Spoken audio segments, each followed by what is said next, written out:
2 number पक्के। यदि यह वीडियो आपने पूरा देख लिया। ये सवाल है, जिस समय सूर्य का उन्नयन कोण 45 डिग्री था तो एक मीनार की परछाई उस मीनार की लंबाई से बराबर है, अधिक है, कम है, इनमें से कोई नहीं। ये 4 ऑप्शन है, हमने इनको जो है ढूंढना कि कौन सा ऑप्शन सही है। तो बच्चों ये सवाल त्रिकोणमिति से है, ऊंचाई एम दूरी से है, हाइट एंड डिस्टेंस से है। तो चलिए इस सवाल को आगे बढ़ाते हैं, प्रारंभ करते हैं लगाना। तो सर्वप्रथम हम जो है चित्र ड्रा कर लेते हैं। देखिए ये एक सूर्य है जैसा कह रहा है, और ये एक मीनार है, ये बीसी मीनार है। मीनार जो है बीसी हमने खींची, ये बीसी, और ए बी परछाई जो है ए बी, ये परछाई है, ठीक है। तो ये इस मीनार का, इस सूर्य का उन्नयन कोण इस मीनार की परछाई पे, इस परछाई पे जो है 45 डिग्री का होता है, ठीक है।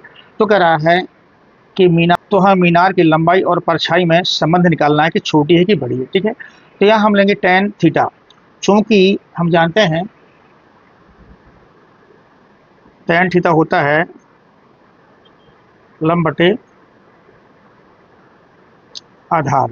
तो यहाँ पे जो है tan का है, tan थीटा की जगह 45 है, बराबर लंब हमारा ये BC यानी कि मीनार बटे आधार AB। चूंकि tan 45 होता है 1, ये BC बटे AB हो गया। इससे नीचे लिख सकते हैं, क्रॉस मल्टीप्लिकेशन किया तो BC बराबर AB निकला, और BC है मीनार बराबर AB है परछाई।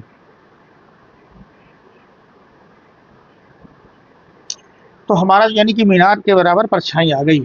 तो जब सूर्य का उन्नयन कोण 45 डिग्री होगा मीनार की छाया पर, तो जो संबंध है वो क्या होगा, मीनार और परछाई होगी बराबर। ठीक, ये ऑप्शन ए जो है सही है।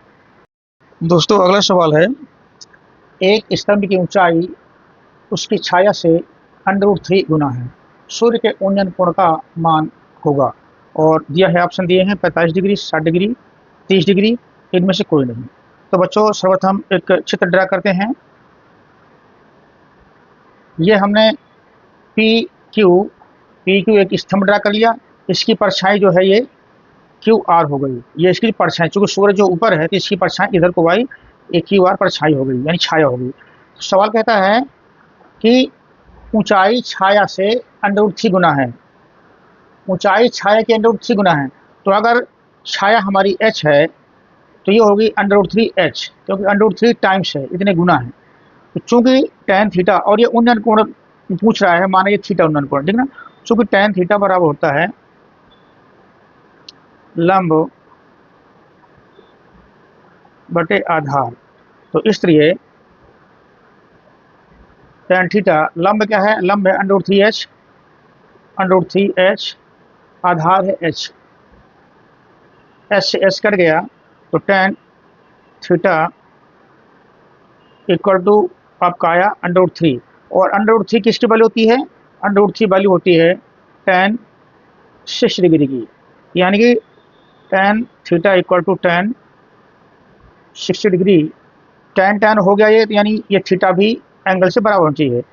तो आपका थीटा इक्वल टू जो होगा वो 60 डिग्री। तो जो एंगल है हमारा जो 60 डिग्री आता है, देखते हैं कौन सा ऑप्शन सही है।